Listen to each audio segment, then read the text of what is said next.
by the reactions of the three modes, appear factual although they are unreal. I therefore meditate upon him, Lord Shri Krishna, who is eternally existent in the transcendental abode, which is forever free from the illusory representations of the material world. I meditate upon him, for he is the absolute truth. Dharma pujita kaitra paramo nirmatsranam satam vedyam vastavam atra vastu shivadam tapa trayon mulanam. Srimad Bhagavate Mahamuni Krite Kimva Purir Ishvaraha Sadyohidi Avarudyate Cha Kriti Bihi Susu Subhistakshanat. Completely rejecting all religious activities which are materially motivated. This Bhagavata Purana propounds the highest truth, which is understandable by those devotees who are fully pure in heart. The highest truth is reality distinguished from illusion for the welfare of all. Such truth uproots the threefold miseries. This beautiful Bhagavatam, compiled by the great sage Vyasadeva in his maturity, is sufficient in itself for God realization. What is the need of any other scripture? As soon as one attentively and submissively hears the message of Bhagavatam, by this culture of knowledge, the Supreme Lord is established within his heart. Nigama kalpataror galitum phalam sukumakad amrita dravya samyutam pibata bhagavatam rasam alayam muhur aho raska bhuvibhavakaha. O expert and thoughtful man, relish Srimad Bhagavatam, the mature fruit of the desired tree of Vedic literatures. It emanated from the lips of Sri Sukadeva Goswami. Therefore, this fruit has become even more tasteful, although its nectarian juice was already relishable for all, including liberated souls.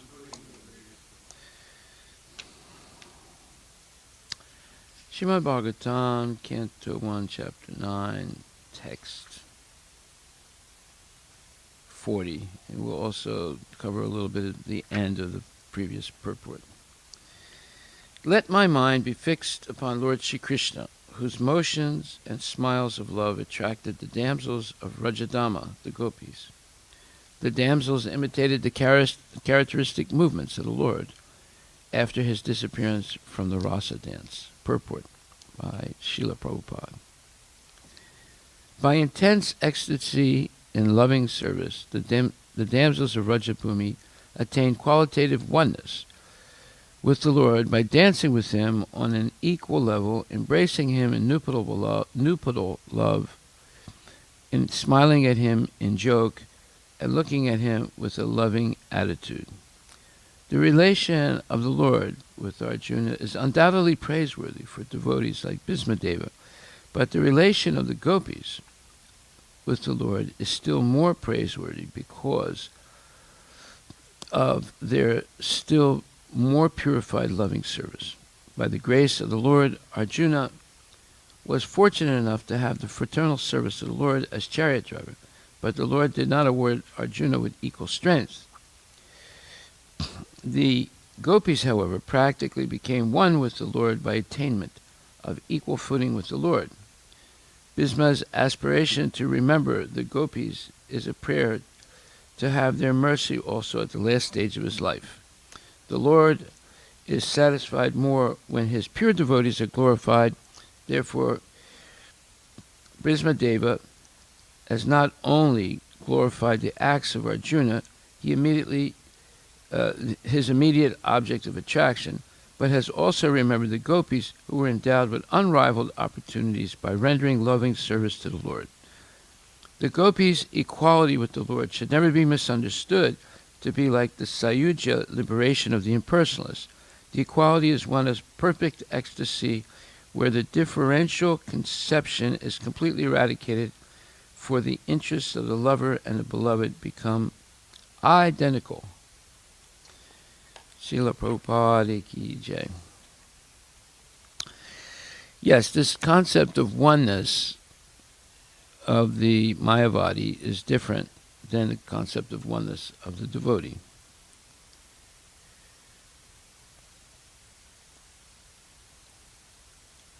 So, that's what's being explained here. Oneness, according to devotees, is oneness of purpose, oneness of intent, let's say, and oneness of action. Whereas the oneness of the impersonalists is merging into and then becoming one in that impersonal way. But Ramanujacharya has given very effective answers to defeat the Mayavadi principle of oneness. He says, oneness is like a green bird that flies into a green forest. Once it flies into the forest, you don't see the uniqueness of the bird anymore.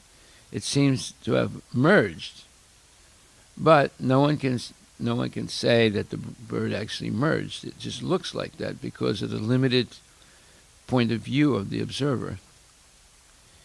The same thing with if you go whale watching or orca watching in the Puget Sound. Before you see the whale or the orca, the ocean looks like one. But as soon as the whale jumps out of the water, you see that there's a big body, and it's a whale. And then when it jumps back into the water, you don't see it anymore, and you could think that it merged into the ocean. But yet, anyone who has a little bit of common sense understands that the individuality of the whale is continuing to exist even after it jumps back into the water. Its individuality was not temporarily manifested while it was out of the water. So there are many examples, but Ramanujacharya's example of the green bird flying into the green forest is very good. But you can see that there are many other examples for the same thing. And the highest stage of Brahman realization is called Anandamoya. So there are four previous stages of Brahman understanding, but Anandamoya is the highest, and then understanding equality of the gopis with Krishna is also understood on the level of Anandamoya, where there's extreme ecstasy. And besides this, also, when people talk about sexuality in the spiritual world, it's in terms of this extreme joy enjoyed by Krishna and the gopis by the following, let's say, activities. It says, by intense ecstasy and loving service, the damsels of Rajabhumi attained qualitative oneness with the Lord by dancing with him on an equal level, embracing him in nuptial love. Nuptial love. Smiling at him in joke and looking at him with loving attitude. So those are actually considered like sexual, but not in the mundane sense of sex, because the extreme joy or intense ecstasy in loving service is experienced as ultimate, let's call it ultimate ananda of the residents of the spiritual world. especially the gopis, who have the most intense, loving feelings for the Lord. So, it says here, the relation of the Lord with Arjuna is undoubtedly praiseworthy for devotees like Bhismadeva, but the relation of the gopis with the Lord is still more praiseworthy because of their still more purified loving service.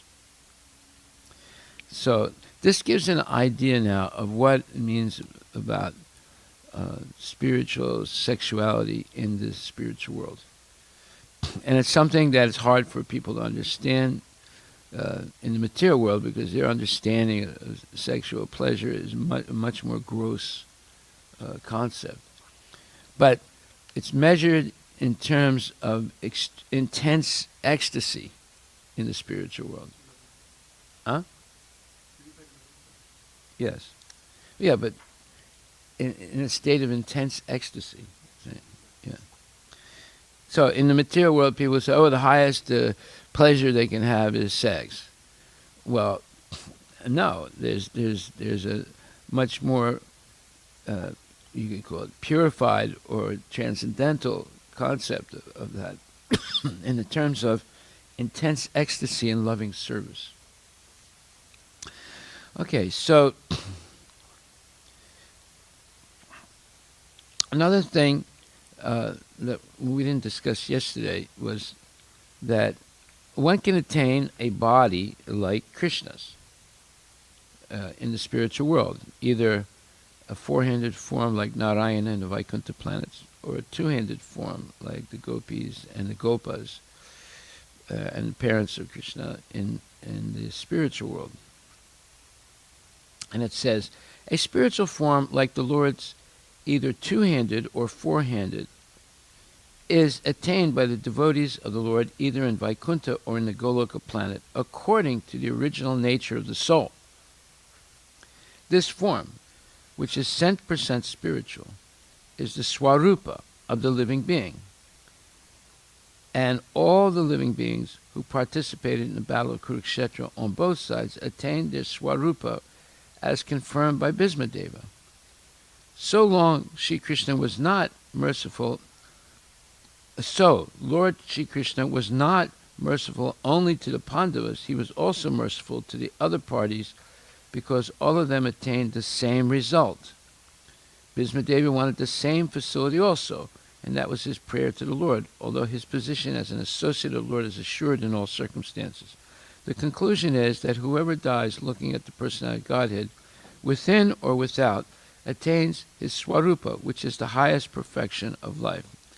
So, sometimes there's talk of what's called Swarupa Siddhi, the original form of the living entity that's usually revealed to the disciple by the spiritual master when the disciple is properly advanced in spiritual practice. It is also sometimes given, what you could say in a sense, cheaply by some persons that live in Radhakunda or other places like that in the Vrindavan area, and they claim to be able to give this Siddha Swarupa or Swarupa Siddhi to disciples. One should not be fooled by such, let's say, cheap claims. This is something that's revealed when the disciple is ready and deemed to be ready by a pure devotee. It's not something that one should aspire for in their beginning stages of devotional service. One has to be completely transcendental to even begin to understand this Swarupa Siddhi situation in relationship to Krishna. So, here it says, the gopis, however, practically became one with the Lord by attainment of equal footing with the Lord. Bhisma's aspiration to remember the gopis is a prayer to have their mercy at the last stage of his life. So he's not asking to become a gopi, you see. He's not saying, oh, I want to start up a city of having a gopi body and being with Krishna. It's not like, picking a product off the shelf in Fred Meyer, right? Oh, I want this, I don't want that, This is something real serious, and it depends on one's, purity of love for Krishna. But here, it shows that Bhisma, he's not just a warrior. He's actually a pure devotee of the Lord. And he knows everything about the Lord, but he has a preference. He prefers to see the Lord as Parthasarathi, rather than see him as a little cowherd boy frolicking with the gopis, or the gopas. So he's remembering the gopis to have their mercy also at the last stage of his life. The Lord is satisfied more when his pure devotees are glorified, and therefore Bhismadev has not only glorified the acts of Arjuna, his immediate object of attraction, but he has also remembered the gopis, who were endowed with unrivaled opportunities by rendering loving service to the Lord. Now, everybody has their own preference for serving the Lord. But that doesn't mean they're ignorant of everything else about the Lord. So Bhismadev is definitely a Mahajan. He knows everything about, everything humanly possible about the Lord.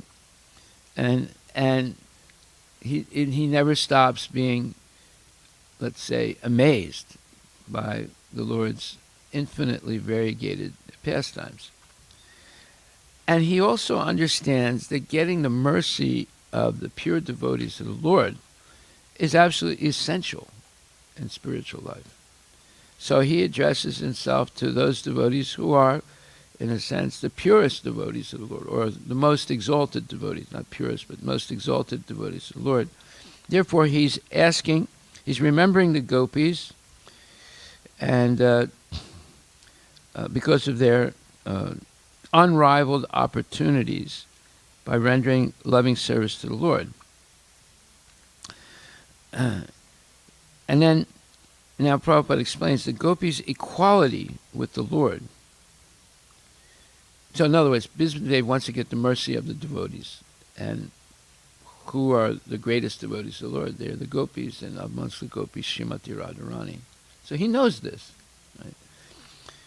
And then he says the gopis' equality with the Lord should never be misunderstood to be like the Sayuja liberation of the impersonalists. So this proves that there are different understandings of the word oneness, depending on the level of realization of a person. So the Mayavadis have their understanding of oneness, and the transcendental pure devotees, like Bhismadeva, have their understanding of oneness. And then the gopis have their understanding of oneness. The equality is one of perfect ecstasy. So you see, the purport began with by intense ecstasy. And now, near the end, he's talking about equality is one of perfect ecstasy, where the differential conception, so differential means the difference between oneself and Krishna, or oneself and the gopis, for example. The differential conception is completely eradicated, for the interests of the lover and the beloved become identical. Now, Prabhupada mentions this in many other places. This is not the only place where he mentions that oneness of the devotees in terms of the interests, the goal. And this is also explained in Ishopanishad. You'd be surprised, but it's also there. Where Prabhupada's talking about, in mantra 6 or 7, let's see.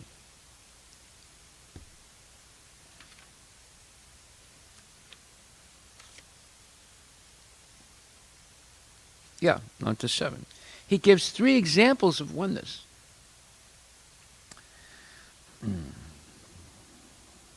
Huh? Yeah.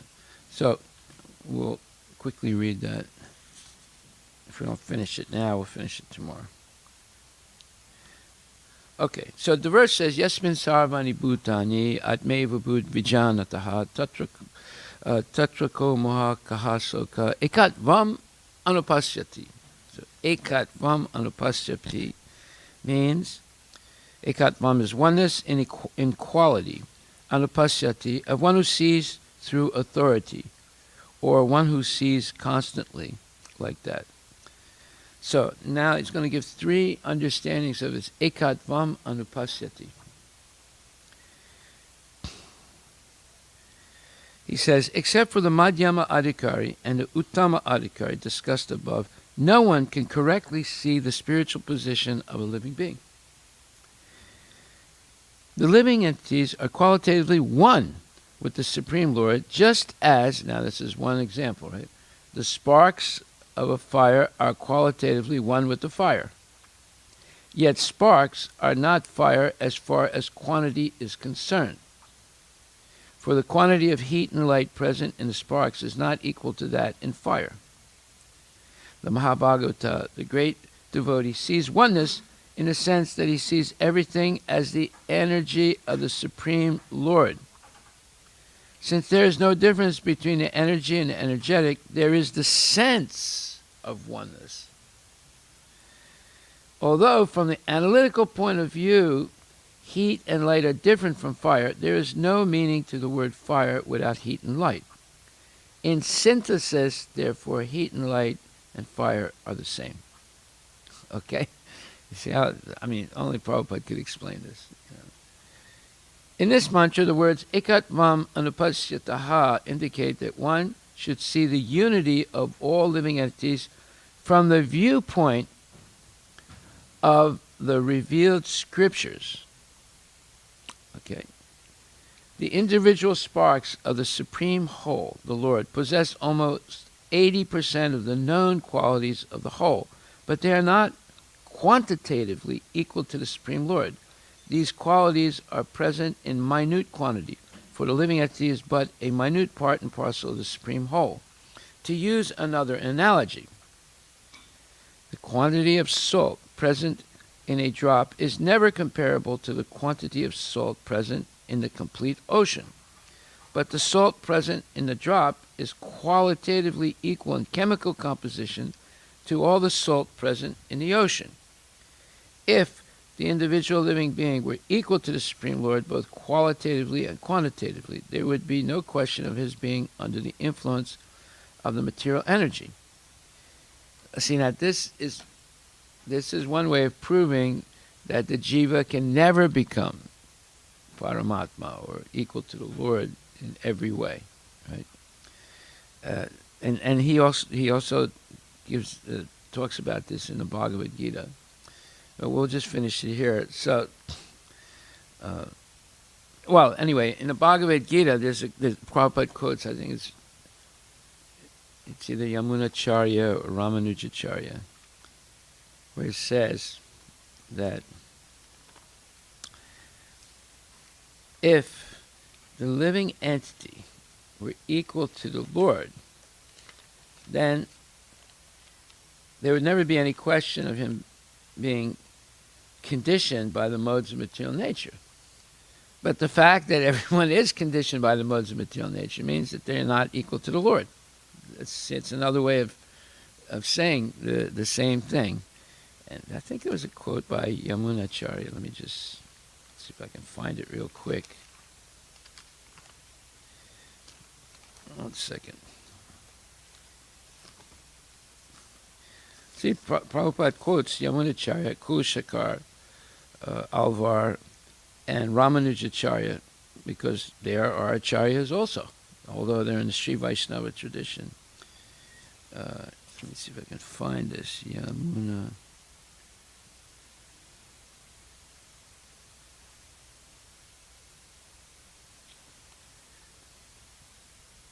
If I don't find it now, I'll find it tomorrow.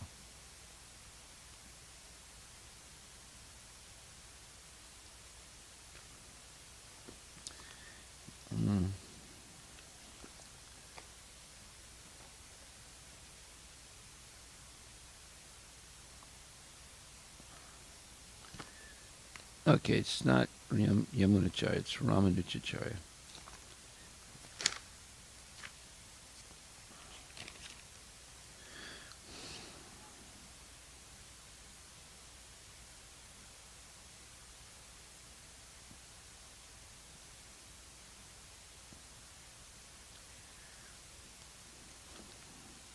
Okay, well, I'll have to find this, and we'll discuss this tomorrow.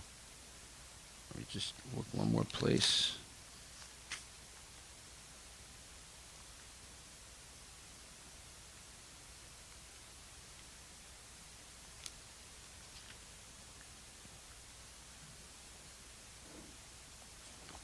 Okay.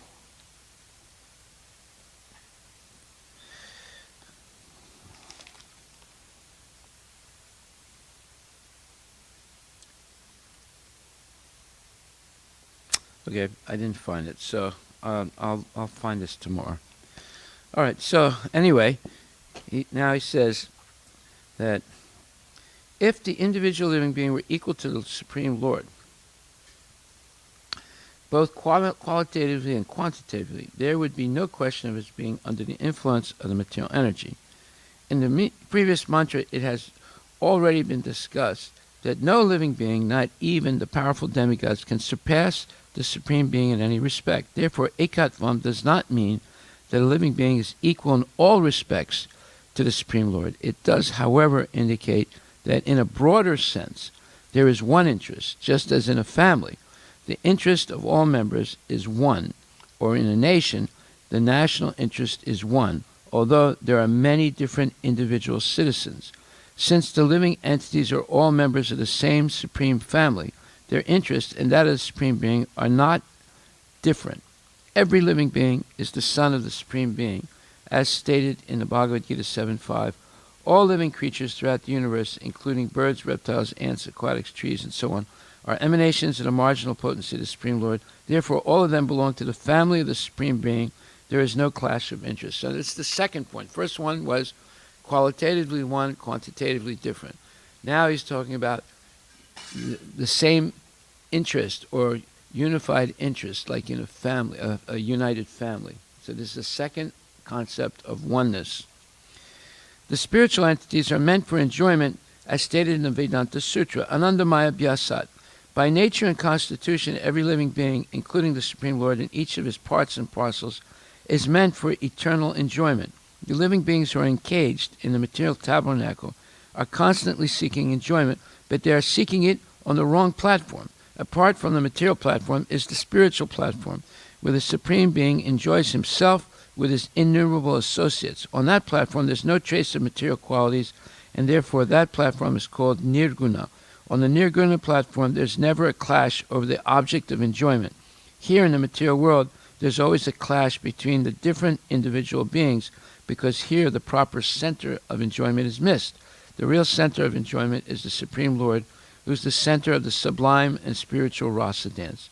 We are all meant to join him and enjoy life with one transcendental interest and without any clash. That is the highest platform of spiritual interest. So this is the third type of Ekatvam, and this is what Bhismadev is talking about. You see, one is qualitatively one, quantitatively different. Second is the same interest in a family that's united, right? But the third and highest concept of Ekatvam is when Krishna is the center of all attraction, like in the Rasa Lila. You see? And this is also explained somewhere else. I think I have it, the reference here.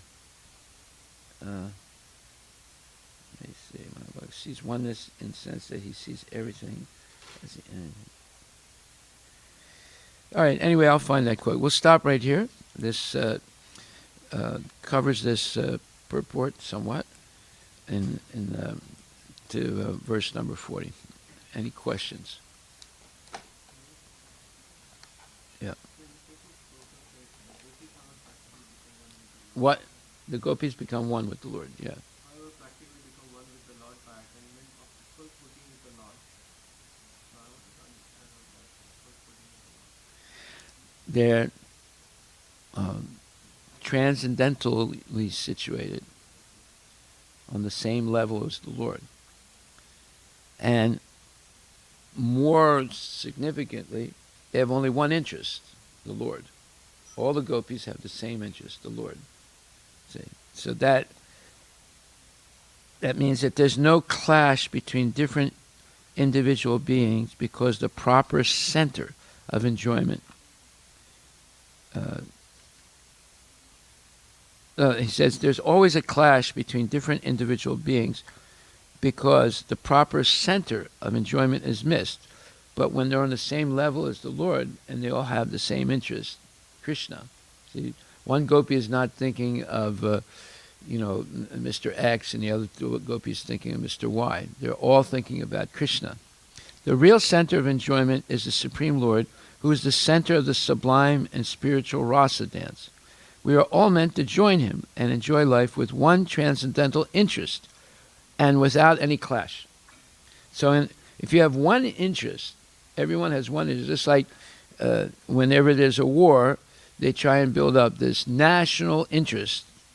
Everyone has a national interest to defeat the enemy. Just like, in the China-India war, so many Indians were volunteering to go into the army because they had one interest, is to protect Mother India from the Chinese, right?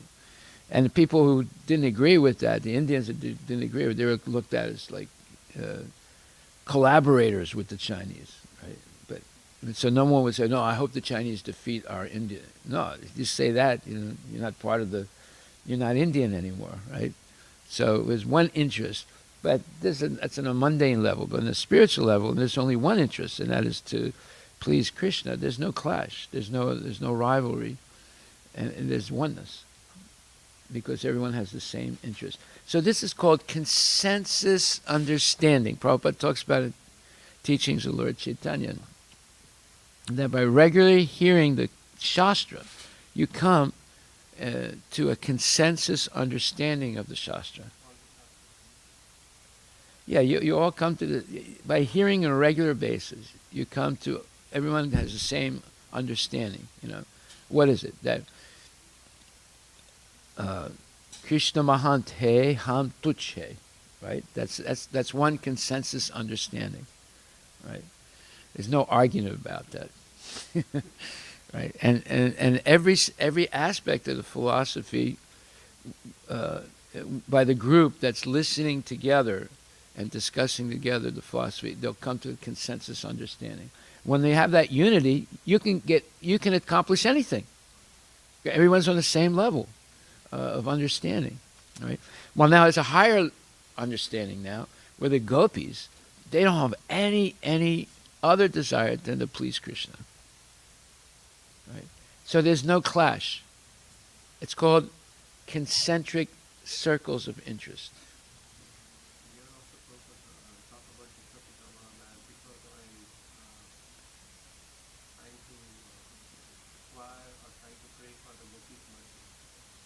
Yes. Yeah, it's not that he doesn't know anything about Madhurya Lila. Obviously he knows all about it. But he has a preference. He likes the chivalrous relationship with Krishna. But he's perfectly aware. Yeah. But he doesn't want to be a gopi. He wants to get their mercy. See, that's the difference.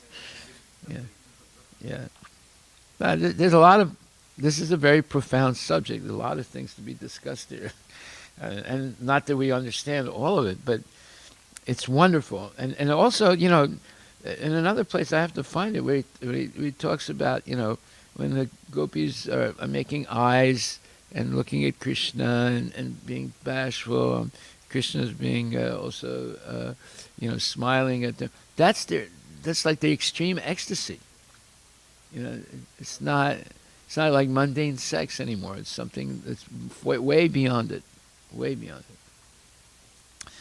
But they're feeling intense ecstasy, or as it says here, perfect ecstasy, where the differential conception is completely eradicated. So it's not that they feel that they're different than the Lord. They're one with the Lord in every respect, because their only purpose is to please the Lord. They have no other purpose.